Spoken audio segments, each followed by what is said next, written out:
आपल्या परिसरातील दिवसभरातील ताज्या घडामोडी।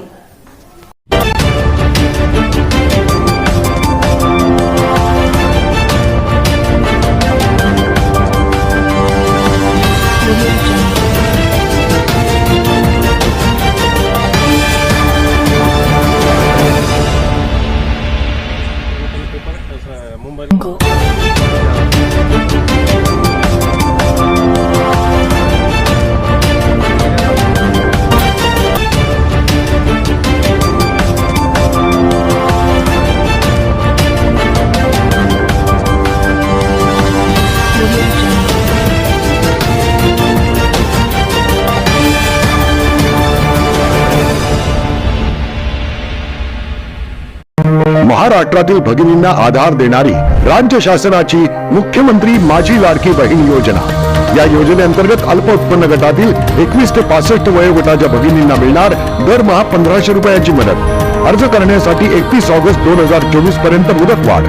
कुटुंबाचं वार्षिक उत्पन्न 2.5 लाख रुपयांपेक्षा कमी असलेल्या महिला पात्र।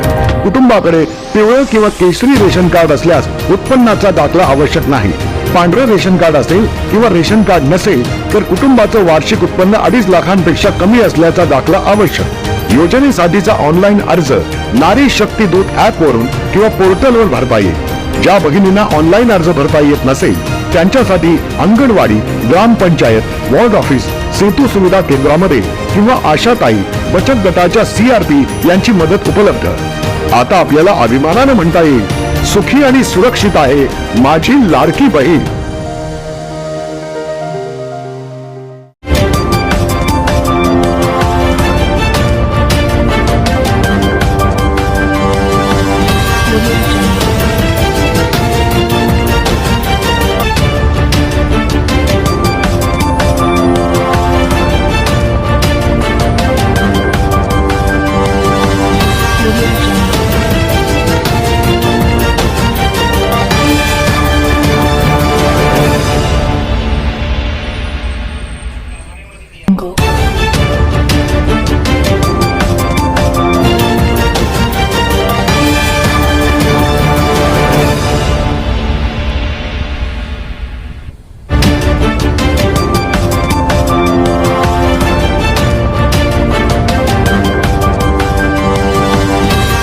नमस्कार मित्रांनो, मी आहे संभाजीनगर जिल्ह्यातील गंगापूर तालुक्यात शेंदूरवादा या गावी उभा आहात। कारण आपण बघू शकता सध्या गणपती बाप्पा दिवस चालू आहे। गणपती बसून जवळपास आज 8वा दिवस आहे आणि आपण प्रत्येक गणपतीचे जी व्याख्याता आहे ते आपल्या भक्तगणांना सांगत असतो। आपण बघू शकता मोठ्या प्रमाणामध्ये मी सध्या आहे शेंदूरवादा इथे। शेंदूरवाद्याचं आपण बघू शकता मोठ्या प्रमाणात इथं मंदिर आहे। या मंदिराची व्याख्याता काय आहे ते आपण जाणून घेऊ। पौराणिक कथापासून मोठ्या प्रमाणामध्ये ज्या पौराणिक काळामध्ये ज्यावेळेस शेंद्रासूर मोठ्या प्रमाणामध्ये धरतीवर विध्वंस करत होता त्यावेळेस इंद्र व सगळे परेशान होते। त्यावेळेस गणपती बाप्पाला साकडं घातलं आणि गणपती बाप्पांना त्या शेंद्रासुराचा वध केला। ते घनघोर युद्ध झालं। ते ठिकाण म्हणजे शेंदूरवादा आणि या शेंदूरवादा आपण जाणून घ्यावा इथल्या प्रतिक्रिया। मी आहे सध्या गाभाऱ्यामध्ये मोठ्या प्रमाणामध्ये युद्ध झालं। त्या युद्धामध्ये जवळपास घनघोर युद्ध झाल्यानंतर शेंदूर गणपतीने त्यांचा वध केला। इथं बाप्पा विराजमान झाले मोठ्या आपण बघू शकतात। परेकोण महिषासुराची इथं मोठ्या प्रमाणात गणपती बाप्पाला जेव्हा त्यांचा वध झाला तेव्हा त्याने वर मागितला का बाबा ज्या वेळेस तुझ्या दर्शनाला भाविक येईल त्यावेळेस माझं पहिलं दर्शन व्हायला पाहिजे। त्या हिशोबानं बाप्पानं त्यांना वर दिला आणि आपण बघू शकतो या ठिकाणी मोठ्या प्रमाणामध्ये गणेश भक्त आलेले आहे। आपल्यासोबत आहे टर्नमुक्ती अध्यक्ष मी आनंद मुरलीधर निकम राहणार शेंदूरवादा। सर्वप्रथम मी महाराष्ट्र न्यूजचे अभिनंदन व्यक्त करतो की आपण आमच्या गावामध्ये येऊन आमचं जे गणपतीचं नाव लौकिक करीत आहात त्याबद्दल आपले सर्वप्रथम अभिनंदन। आमच्या या गणपती बाप्पाविषयी सांगायचं तरी महाराष्ट्रातील सर्वात मोठी मातीची मूर्ती आहे आणि ही मातीची मूर्ती असून याला शेंदूर लावण्यात आलेला आहे। शेंदूर लावायचं कारण असं आहे की या खाम नदी किनाऱ्याचे इथं युद्ध झालं होतं शेंद्रासूर राक्षसाचं आणि गणपतीचं। शेंद्रासूर ज्यावेळेस त्याला शरण गेला की गणपती राया मी तुला शरण येतो, मला तुझ्या हाताने मरण हवंय, पण त्याच्यासाठी एक वर दे की तुझ्या दर्शनाच्या पहिले माझं दर्शन झालं पाहिजे। आताच आपण वाघ साहेबांनी दाखवल्याप्रमाणे मूर्ती बघितलेली आहे, जी महिषासुराची मूर्ती आहे त्याचे इथंच निधन झाल्यानंतर सर्वप्रथम इथे चंद्रासुराचं दर्शन घेतलं जातं आणि त्याच्यानंतर श्री गणरायाचं दर्शन घेतलं जातं. युद्ध झाल्यानंतर ज्यावेळेस असं घडलं तर मग वर मागितल्यानंतर वर पण दिला आणि आज आपण बघता आहात की महाराष्ट्रातील सगळ्यात मोठी मूर्ती इथं गणपतीची असून महाराष्ट्रामध्ये अशी कुठेही मातीची मूर्ती नाही आहे आणि तिला शेंदूर लावल्यानंतर ती अशी प्रसिद्ध मूर्ती आहे आणि हा पावलेला गणपती आहे. कारण इथपर्यंत आतापर्यंत मुंबईवरून पुण्यावरून महाराष्ट्रातून चौकडून लोक येतात.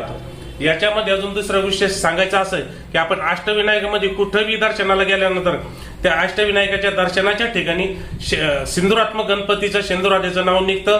एवढी माहिती आता आमच्या वयाची समान आमच्यापर्यंत आहे. बाकीची इतिहासकालीन जे आहे ते वयोवृद्ध लोकांना माहितीच आहे. धन्यवाद. आपण बघू शकतो इथं दर चतुर्थीला मोठ्या प्रमाणात यात्रा भरते. आपलं पुऱ्या महाराष्ट्रातून इथं भाविक दर्शन येत असतात. तर आपल्या सोबत आहे ईशा जी, आपके हस्बैंड आपकी वॉशिंग को 10 में से कितने मार्क्स देंगे? जाने दीजिए ना। अरे घबराइए मत। सॉरी। काश मैं महंगी टिकिया ले पाती। नई फेना सुपर वॉश टिकिया आजमाइए। बेहतरीन झाग, कोमल हाथ, रोज और चंदन, सुपर चमक। महंगी टिकिया जैसी धुलाई नहीं, फेना सुपर वॉश टिकिया में समाई। फेना ही लेना। फेना। कोमल गुजाड, राहणार सारंगपूर. आम्हाला असं कळलंय की हा गणपती खूप पावतोय आणि म्हणजे असं आम्हाला पण पावलेला आहे. त्यामुळे आम्ही ना दर्शनाला चतुर्थीला वगैरे येतच असतो कंटिन्यू. राजू गुजाड, राहणार सारंगपूर. नवसाला पावणारा गणपती आहे आणि गेले 5-6 वर्षापासून आम्ही कंटिन्यू दर्शनासाठी येत असतो आणि पंचक्रोशीतून म्हणजे श्रद्धास्थान आहे आणि महाराष्ट्रातून कानाकोपऱ्यातून लोक दर्शनास येत असतात. आपण बघू शकतो पंचकृषीमधील भाविक श्रद्धास्थान बनलेलं चंद्रवाडा येथील गणपती बाप्पा आहे आणि आपल्या सोबत आहे. काय सांगाल ताई? माझे नाव उषा गणेश वाघ आहे. मी वाळूजीतून आलेले आहे आणि हा नवसाचा गणपती म्हणून प्रसिद्ध आहे. त्यामुळे मी भरपूर वेळेस इथे आलेले आहे गणपतीच्या दर्शनासाठी आणि आम्ही नेहमीच येत असतो दर्शनासाठी.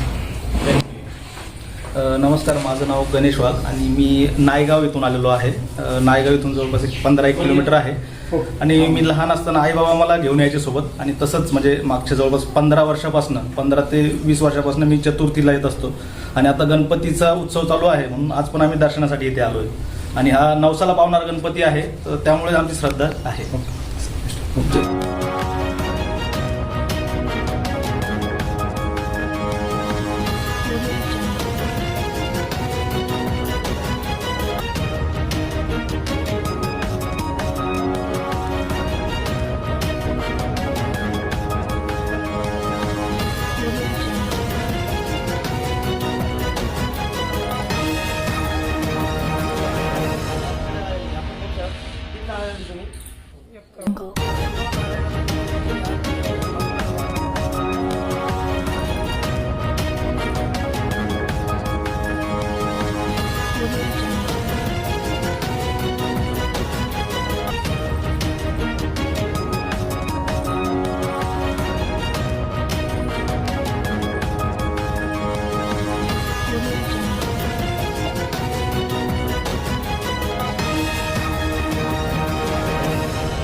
आपण बघू शकतात मोठ्या प्रमाणामध्ये भाविक भक्त श्रद्धाधाम बनलेलं चंद्रवाडा गणपती इथे आहे आणि आता गणपती दिवस असल्यामुळे सुपर महाराष्ट्र न्यूज चॅनल आमच्या असंख्य भाविकांसाठी गणेश भक्तांसाठी चंद्रवाडा येथील पौराणिक कथा कशी आहे हे जाणून घ्यायचा प्रयत्न केलेला आहे. पात्रा Sambhajinagar DP Wagh super Maharashtra news channel. Okay, best. आपल्या परिसरातील ताज्या घडामोडी पाहण्यासाठी पाहत राहा सुपर महाराष्ट्र न्यूज चॅनल.